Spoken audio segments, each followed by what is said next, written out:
Hey guys, in this video I will show you how to send a PDF in Gmail. Alright, so let's begin with the video.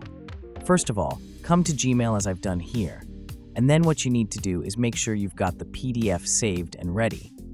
Then go to the top left and go and tap on Compose. You can go and choose who you want to go and send the email to.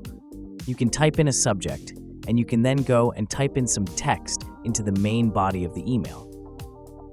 After you finish typing your email, you can come to the bottom of the email here, and you can click on the option Attach Files. It looks like a paperclip.